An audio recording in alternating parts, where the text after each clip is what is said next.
you. What a wonderful occasion. I'm immensely proud to see all of you receiving your degrees today.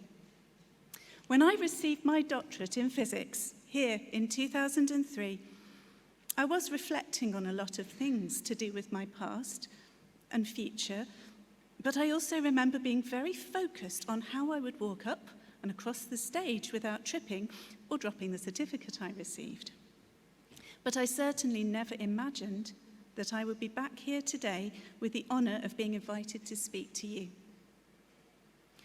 Those of you graduating today have shown particular resilience to get to this point, with the strength of will and the capacity to adapt to cope with the disruption and many challenges presented by the pandemic. Each one of you will be rightly proud to be in this room today. Well done.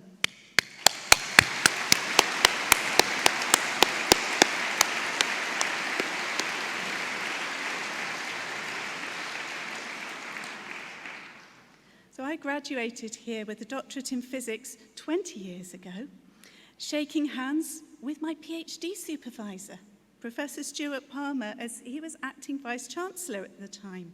So that was a very special moment. Today, I'm really proud to stand here as a graduate from physics and now a professor in the School of Engineering, seeing students that I have mentored and supervised gaining their degrees in these summer ceremonies, including one of my PhD students who's down here in the front row today. As you join us, the 275,000 plus strong community of Warwick graduates, you have the most incredible journey ahead of you, and you are not alone. Perhaps you have some of this journey mapped out. Perhaps you're uncertain about what the future might hold. This is one of the most exciting, but also one of the most daunting times that you're likely to face. The idea that we will know what we want to do with our lives by the time we graduate is a rather artificial but very embedded concept. I certainly couldn't have predicted what was ahead. As I was finishing my PhD here at Warwick, I was inspired by a seminar given in the physics department by Professor John Dobson from Keele University. I asked him directly afterwards about opportunities in his research group, and what that looked like was me rushing back to my office, printing out my first ever research paper that had just been published to prove I was real and I could do research, and following him down the corridor and saying, please, is there any opportunity to come and work in your group? It really was like that. And he supported me to compete for funding until I secured a research fellowship. And it happened to be from the Alzheimer's Society.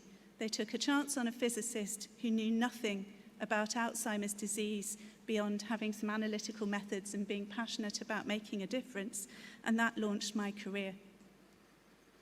As an early career researcher, I travelled extensively in the years immediately after graduation. I worked to develop research skills in magnetic resonance imaging during the period, which involved a placement at the University of Florida, and visiting an expert group in University of Western Australia. And through our collaboration with Florida, we had shared access to an international X-ray facility, the Advanced Photon Source near Chicago. The early days of my research career involved very long, very silly working hours and working patterns as we made use of every precious hour available to us at these shared facilities.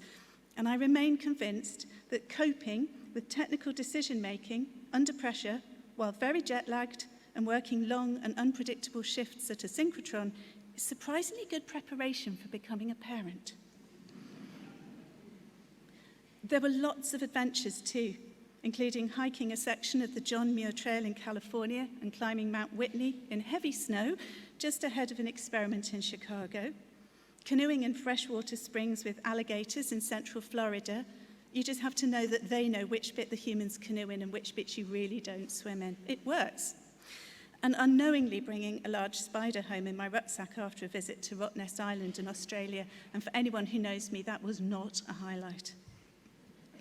After 6 years as a postdoctoral researcher, I was excited to be given the opportunity to establish the Trace Metals in Medicine group in the School of Engineering. This return to Warwick involved reconnecting with colleagues in physics, but also through the way in which Warwick enables us to work across all the departments, to develop collaborations with chemistry and beyond. Being an active member of various national and international community networks has opened all kinds of doors for me over the years. An example of this is that I was, to my surprise, invited to chair the UK Diamond Synchrotron User Committee when it was established in 2009 as a very junior academic, and they just happened to be forming a European network at that time, so suddenly I found myself as a representative on behalf of the UK in this community in Europe, setting up a structure to support researchers to access these facilities from countries where they wouldn't necessarily have such level of resource. So in reflecting on my experiences since graduation, what really stands out to me is how the connections formed naturally from interacting with other people have been fundamental to this journey. The people we connect with, the networks we form during our lives, are really valuable in helping us to calibrate ourselves and to create opportunity for ourselves and others. And it's impossible to predict the opportunities ahead.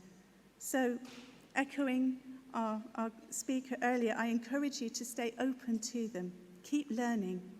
Warwick is here to support you with that journey in so many respects, whether it's our careers service that remains open to you or through the powerful support available through this alumni network. Now, I've been talking about careers, but the lives ahead of you will be full of many different elements.